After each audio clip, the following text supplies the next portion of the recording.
Managing student behavior is a challenge, regardless of the setting, but managing scores of children while driving a 13-ton vehicle presents a challenge not everyone can handle successfully. On top of that, there's a rising concern about school violence and the safety of our students and employees. There is hope and movement to turn around the staggering rise of youth violence. As educators, we refuse to feel hopeless, and it's not in our collective or personal nature to feel hopeless. As we learn more strategies in student discipline, we take yet another step in the process to detect and prevent school violence. On February 11, 1988, while working at a Florida high school as an assistant principal, Dr. Nancy Blackwelder, a fellow administrator and a teacher, fell victim to 2 gun-wielding students, which rocked the educational community. After her recovery, she recognized the need to evaluate school districts' training programs and use the knowledge gained through her experience to help other educators. Dr. Blackwelder is an articulate speaker with experience as a teacher and as an assistant principal at both the elementary and high school levels, an assistant director of transportation, and an administrator in the special needs student education department. Tomorrow, we hope that you'll return to your jobs and use the strategies you learned today and feel that powerful sense of assurance that comes when you know you have the tools in place to ensure that your buses and schools are safe and happy havens for everyone.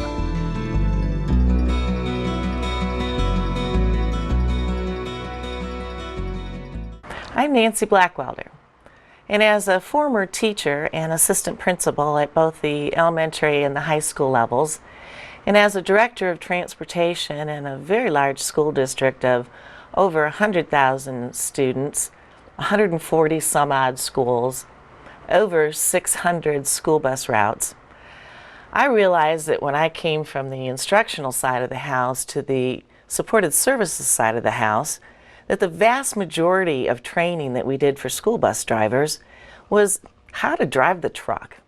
And we gave them precious little, if any, information on how to deal with children. Now, it's no surprise to you that dealing with children is half the battle. So I have developed some instructional training for bus drivers because I just don't think it's fair to send somebody out on the street with a bunch of kids without giving them the tools they need to be successful in that environment. It's like handing them the torch of education flame first. So this instructional series that I'm going to produce is all about how drivers get into trouble. We want to get that bus environment to such a state that our drivers have the best chance of staying out of trouble. This is what we will cover in Program 5. Bus stop fatalities and injuries, school bus loading zone fatalities and injuries, and leaving students unattended.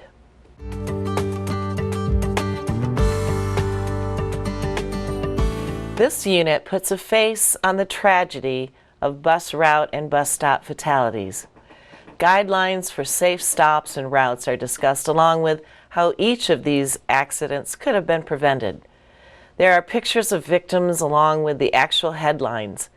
It can't help but make bus drivers and assistants think twice about safety.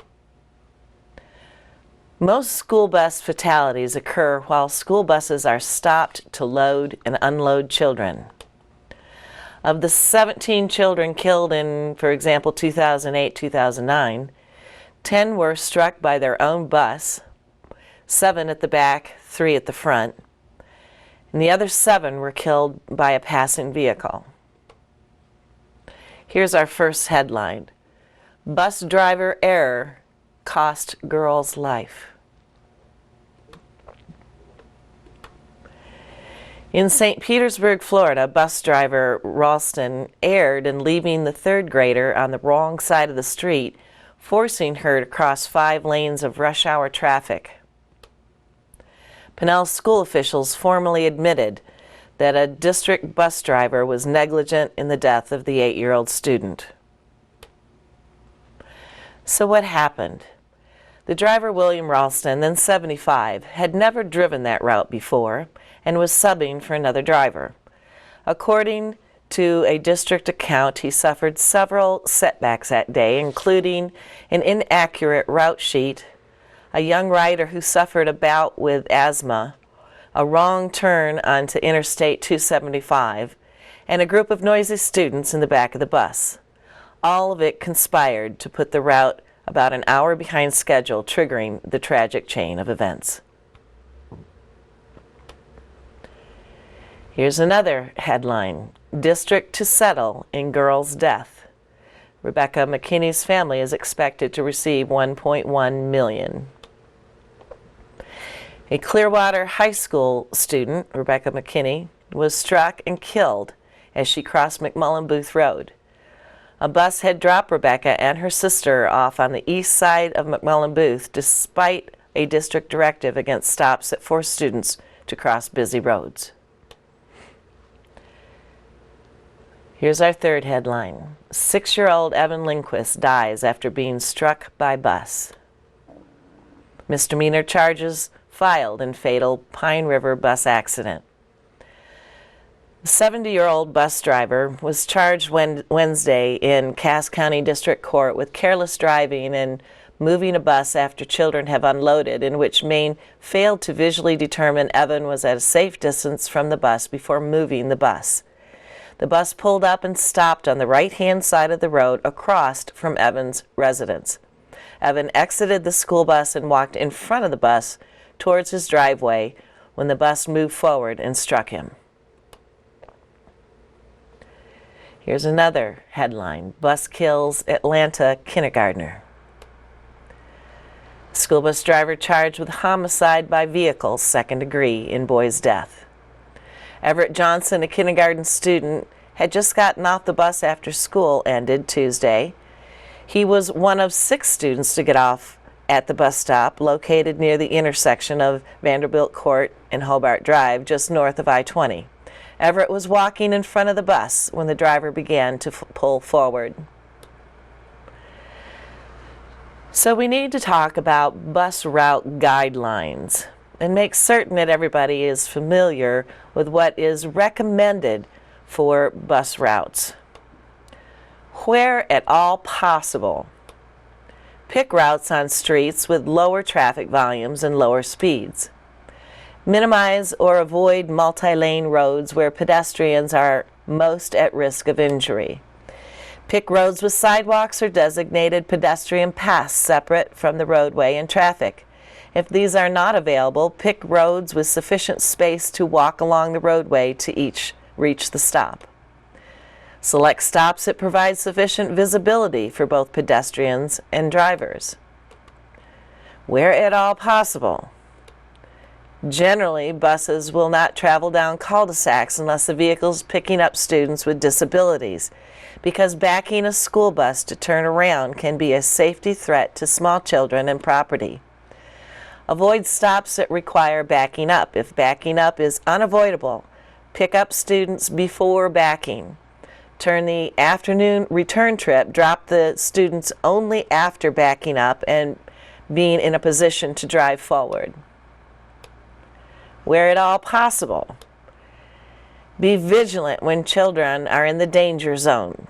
The danger zone refers to the area extending 15 feet to the front, rear, and sides of the bus, where children are in danger of being hit by passing vehicles or by their own bus.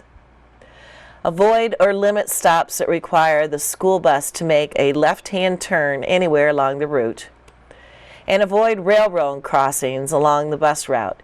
If it is impossible to avoid crossings, signage and railroad crossing arms protection should be present.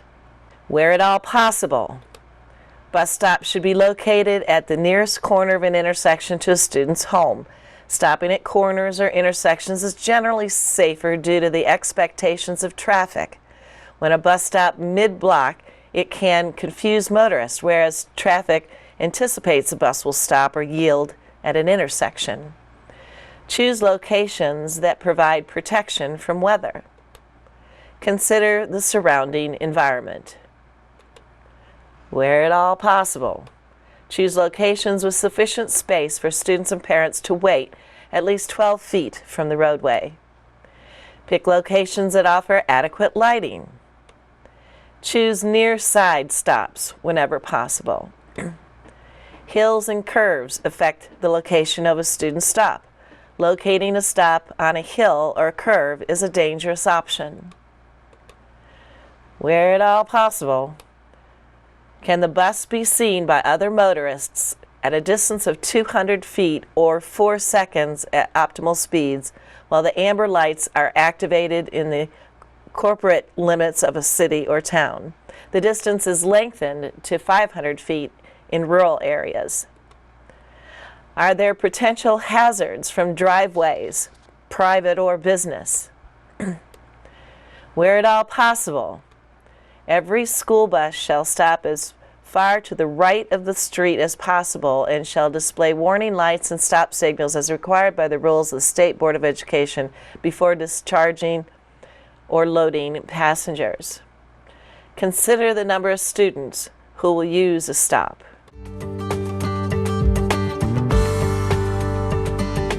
The procedures on school property in the loading-unloading zone are slightly different than out on the street at a bus stop. Drivers have the responsibility to notify office staff if there's something about the loading zone that is unsafe. And just because school personnel give you the signal to pull off, it doesn't mean that you are not responsible for everyone around you. Here's our first headline: 4th grader hit, killed by bus at Spring Mill Elementary. And if you look at this picture, the buses are unloading in the place over here where they have direct access to the school. In this particular situation, the school bus driver stopped here where the police car is and let the child off, and he ran between the cars to the school.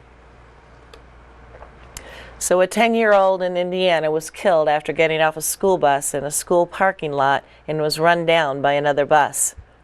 Instead of dropping the student on the school's sidewalk, the driver let the student off between rows of parked cars. The student ran towards the school from between parked cars and was struck by a bus who had just dropped students in the proper place. Here's our second headline. In Cortland, Virginia, pre-kindergartner Jameer Woodley was crossing his school's parking lot after getting off the bus when he was struck by another bus. So what happened in this situation? Bus 931 had pulled out of its space after getting a signal the lane was clear. The driver made a right turn into the travel lane and struck the 4-year-old child, who died at the scene. Here's another headline: school bus driver suspended pending investigation.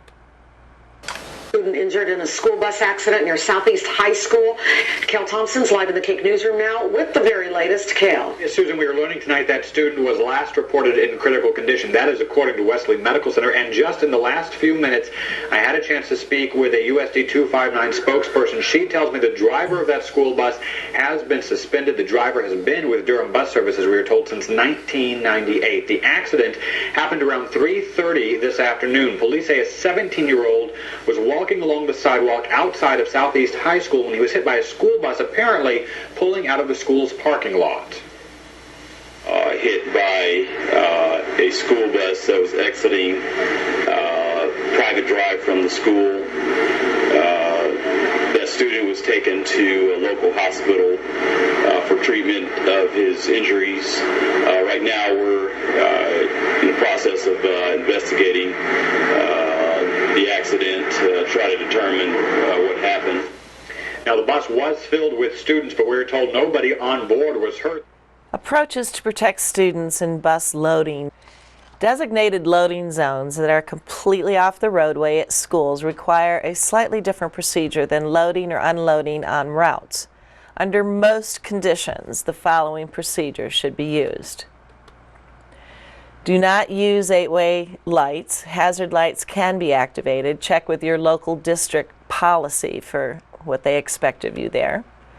Use appropriate turn signal to enter loading zone. When stopped appropriately in the loading zone, place transmission in neutral and set the parking brake. Check for all moving vehicles. Open door to load or unload students. After students have cleared doorway, close door. If students are loading, check that they are all seated. Put bus in gear, release the park brake. Check traffic and pedestrians. Check mirrors and look over left shoulder. Enter lane of traffic if clear. Students should be instructed in the proper way to get on and off the bus. When loading, they should promptly sit down. When unloading, students should remain seated until signaled by the driver to disembark. They should move directly away from the buses.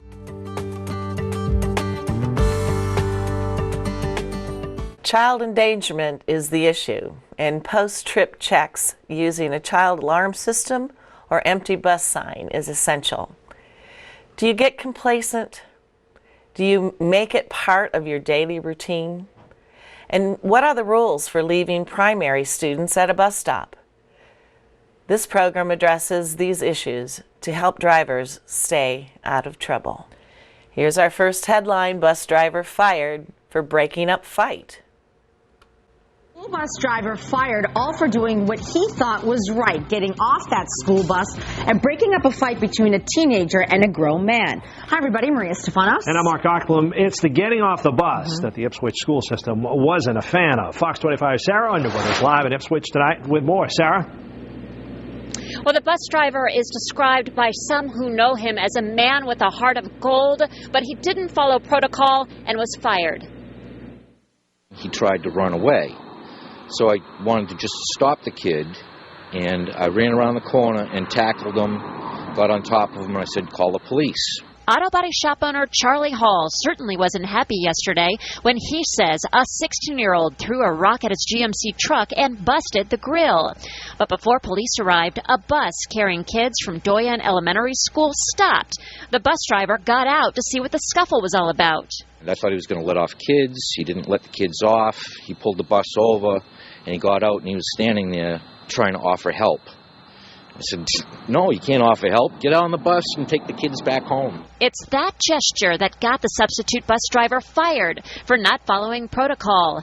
The principal saying in a letter to parents that the driver made a grave decision, that he should have continued away from the scene and used his radio to call for help. Quote, he put our children in harm's way, and that cannot be tolerated. Many parents I talked to say they feel bad for the driver, but his number one responsibility is to the children on the bus. And since I have kids on the bus, that would be important to me that he stays with them. And I understand why people are upset that he left the kids unattended, but, you know, he was right there, and, you know, he was trying to do a good deed. I think he probably should have stayed on the bus and called it in, just to leave that many children on a bus unattended. And he didn't follow protocol. And the principal says that bus driver will never drive in Ipswich again. As for the bus company, they have no comment. Live in Ipswich, Sarah Underwood, Fox 25 News. So what happened? This is what the principal actually wrote to parents. This afternoon there was an incident related to Doyen Route 2. A driver substituting for our normal driver witnessed what appeared to be an adult assaulting a teenager. The substitute driver made a grave decision and stopped the bus to help protect the teen. He actually turned off the bus and then got off the bus to help. That decision should never have been made. He should have continued away from the scene and used his radio to call for help. I've spoken to the Salter Transportation and expressed my outrage at the driver's decision. He put our children in harm's way, and that cannot be tolerated. So what would you do? Do you think the driver should have been fired for such an offense? Did the driver know what the adult and the teen were fighting about? Did he know whether or not the two combatants had weapons? Was there potential for the children to be in harm's way?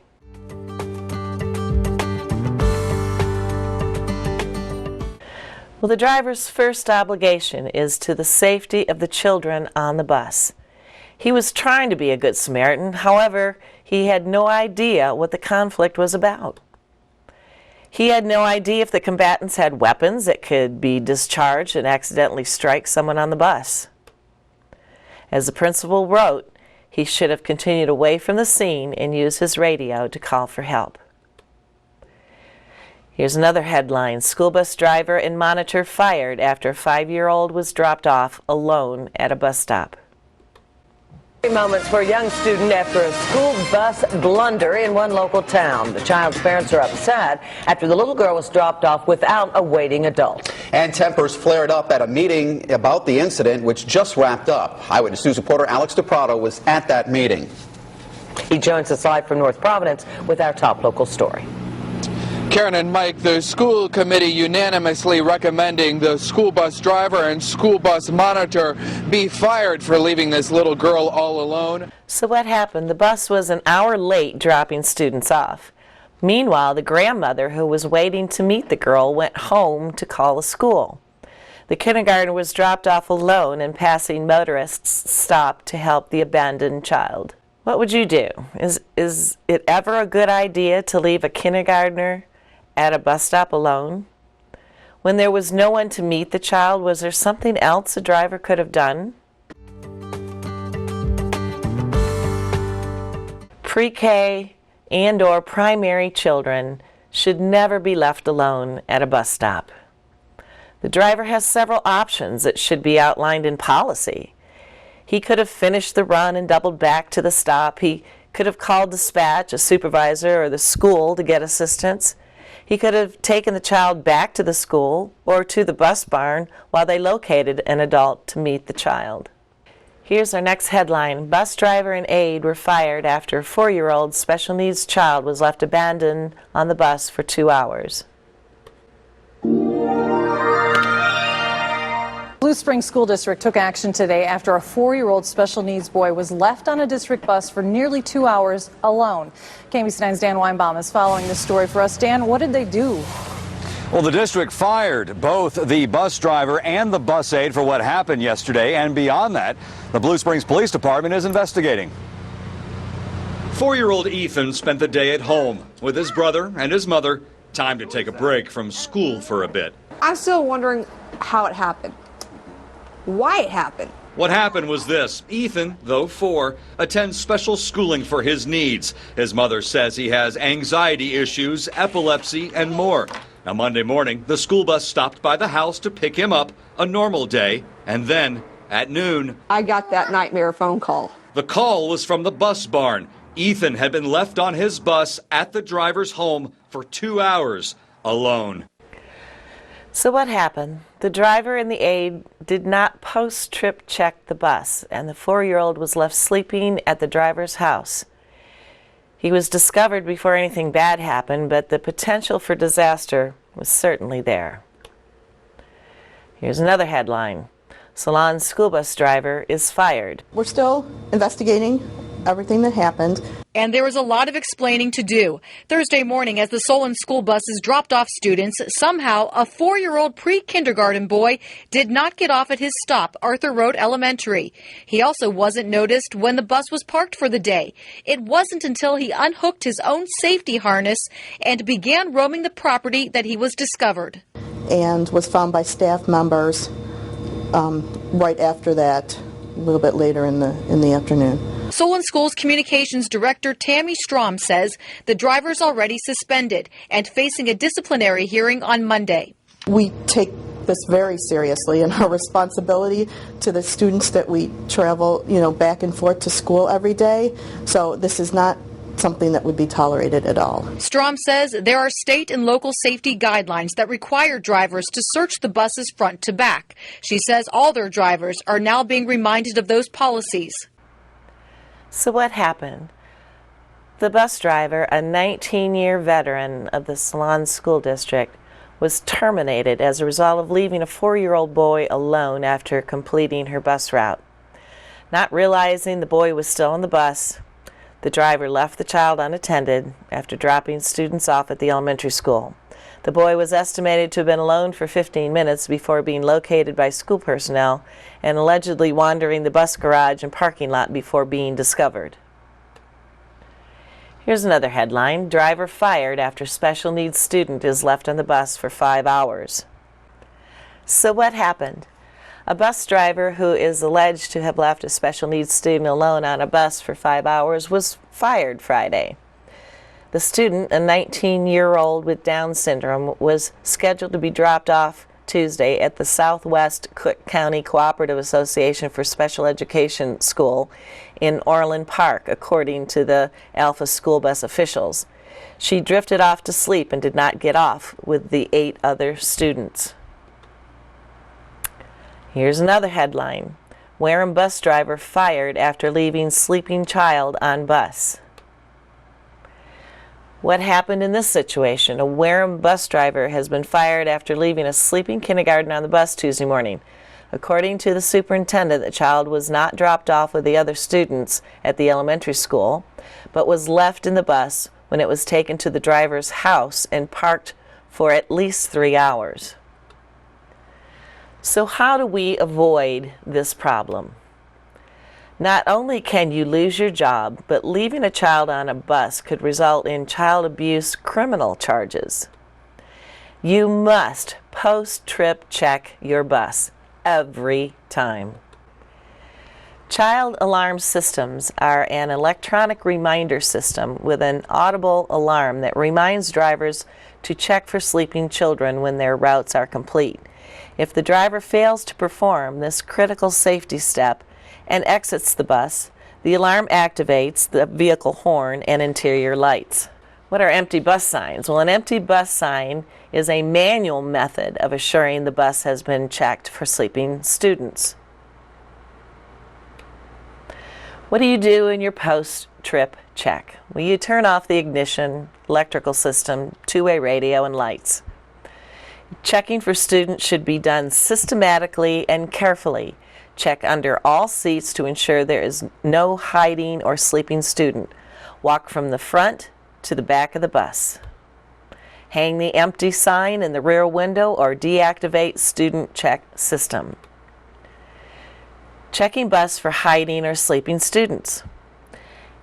Anytime that your bus is parked at a school or transportation facility, you must hang the empty sign in the bus rear window or deactivate student check system to show that you have checked your bus for children. The word empty must be visible from outside the bus if your bus is not equipped with a student check alarm.